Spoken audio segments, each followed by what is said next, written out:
What's that one game you just keep replaying? You already know what happens in the story. I mean, you may not even like the story. You've put more than enough hours into this game. Why not play something new? You got a huge backlog of games to play, but you never touch them. It's like you can't. Like an itch that only the specific game can scratch. So you play it again. This feeling comes from a game having a good gameplay loop, loosely defined as the way it feels to play a specific game. This feeling of gameplay can be drastically different even between games in the same genre. While this can be kind of subjective, as some games will just click with certain people more than others, I want to talk about some core gameplay design elements that I feel like contribute to that feeling of not being able to quit a game like it's some kind of sick habit. In other words, what makes a good gameplay loop?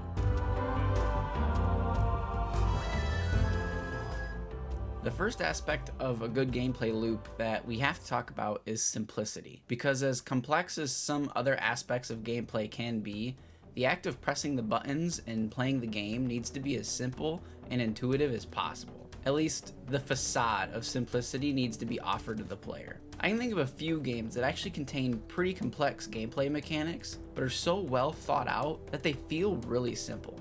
I feel like The Last of Us Part 2 is a good example of this. Most of the button presses have been streamlined down to keep the game feeling relatively simple, but containing complex combinations of crafting, reloading, aiming, shooting, and melee attacks that all flow like some kind of dance when executed well. And then there are also games that are just simple through and through. Halo Combat Evolved is a great example of this. As an early 2000s first-person shooter, there's no sprint, there's no aim down sights, you just point and shoot. So, while not a hard and fast rule for every game out there, the aspect of a game that should contain complexity is how the game and its enemies and environment react to your simple button presses. To me, a game's gameplay becomes less fun as the number of required button presses or menu entries that you need to play the game get higher and higher. When a game feels simple, it opens up the barrier to entry for most players. It removes early frustrations that come with an overly complicated layout. All of the most addicting games to play are usually the most simple. I mean, look at mobile games. It makes plenty of sense to have the core gameplay be as minimal as possible. And then again, the best place developers can then introduce complexity is under the surface of that core gameplay. Adding layers or combinations to simple mechanics are the perfect breeding ground for a game that can take time and dedicated effort to master, increasing the amount of satisfaction every time the player picks up the game and sees that they're getting better. And really, this leads us into the next gameplay design element I wanted to talk about. The idea of the skill curve is basically taking a game that's simple on the surface, easy to pick up for new players, yet contains layers to its gameplay that experienced players can take advantage of and spend time learning and eventually mastering. And it's another staple of well-designed gameplay. Plenty of games have very interesting skill curves to them. The Last of Us is another good example of this. You can tell by the popularity of the different "this is what 1,000 hours looks like" videos that demonstrate particularly efficient and skillful gameplay from an experienced player. And for some games, the creation of a skill curve and skill ceiling are all that's needed to engage players for years at a time, as any competitive multiplayer asks players to continually learn new strategies and improve their gameplay in order to win games or climb various ranks. When a game can accomplish the feeling of surface level simplicity, yet once explored, players can discover multiple different aspects to practice and perfect, it becomes so much easier to come back and repeat playing many times over, as you want to learn the next thing, or get a little bit better in that competitive multiplayer. A good example of this in practice would be the G-sliding in Halo Infinite. It's a small technique, something that the newest players would definitely not do initially. What happens is you get extra momentum taking you across the space if you slide right as you're landing off the short edge of an environment. It's used by great effect by competitive and professional players to close gaps quickly. Games that can incorporate and embrace these sorts of almost hidden mechanics to their simple core gameplay loops are super fun to invest time into. This could be a personal thing, so maybe a little subjective with this one, but I feel that enemy feedback is important to making a game fun to play over and over again. Whether you're shooting enemies, distracting them, or any interaction the player may have with enemy AI, the more dynamic that reaction, the more fun it is to repeat that action. Think about it. In a third-person shooter, you're going to be popping those headshots or going for stealth takedowns hundreds, or maybe thousands of times throughout the game. The more varied and satisfying that action is, the more willing a player is to spend time with that game. The example that first come to mind for me here is Mafia 3. Now, bear with me, I know that for the most part, the third-person shooter mechanics here are pretty bare bones. It's a very generic feeling game. That is, until you pay attention to the sound effects and reactions the enemies have being shot. There's something about this game, I could just play it all day.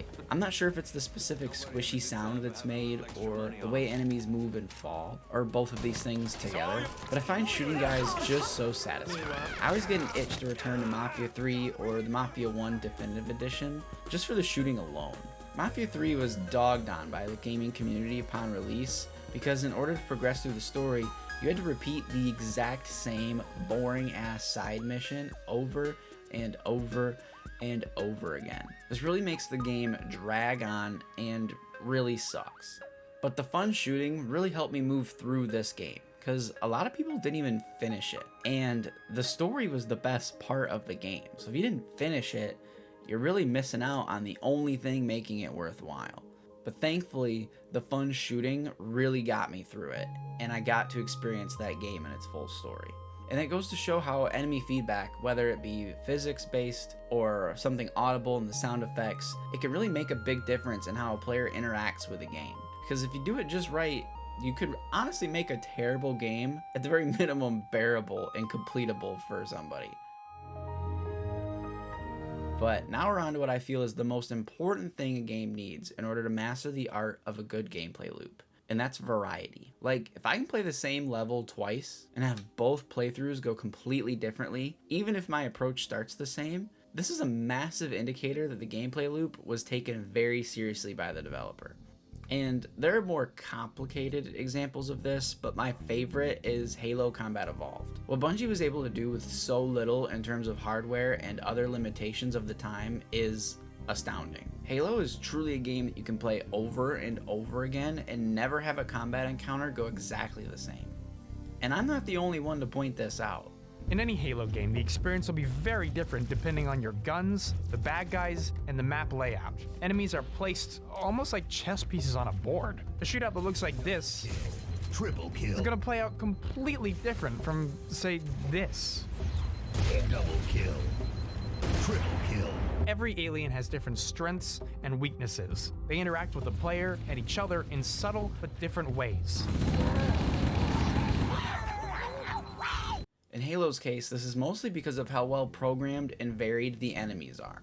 Kind of linking back to my enemy feedback point from earlier. From Halo's well-crafted enemy types, or how they're mixed and matched together to create different challenges for the player. For example, the mission Assault on the Control Room, a level considered to be best in the game by many, where you cross two identical looking bridges on two different occasions, and pass through hallways that all look the same. I mean, they even had to put arrows on the ground so you wouldn't get lost. But people love this level. The reason why it isn't boring or overly repetitive, it comes down to how they change up the enemy variety in each of these areas to make the experience different. While it looks the same, it feels different to play. The challenge thrown at you every time is different enough to keep the level engaging.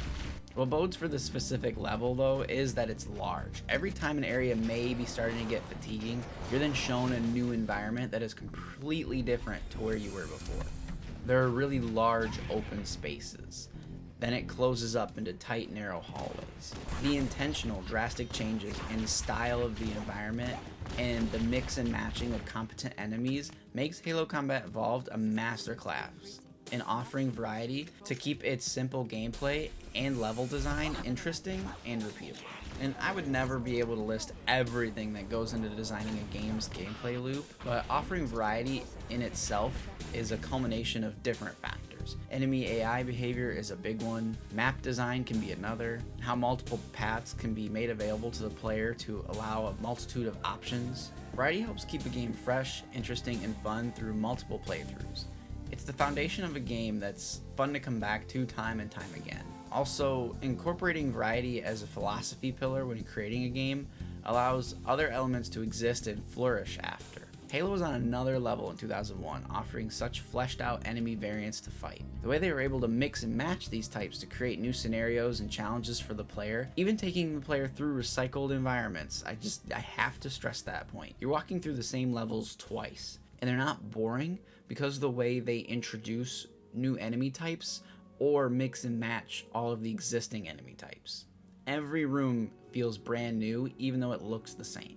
This attention to detail makes Halo so much more engaging than other shooters. And that sentiment does a lot to show that offering variety is arguably the most important thing a developer can offer to create a gameplay loop that people can't put down. But I wanted to ask you, what is the most important aspect of a game that keeps you coming back over and over again? Let me know down in the comments. As always, thanks for watching.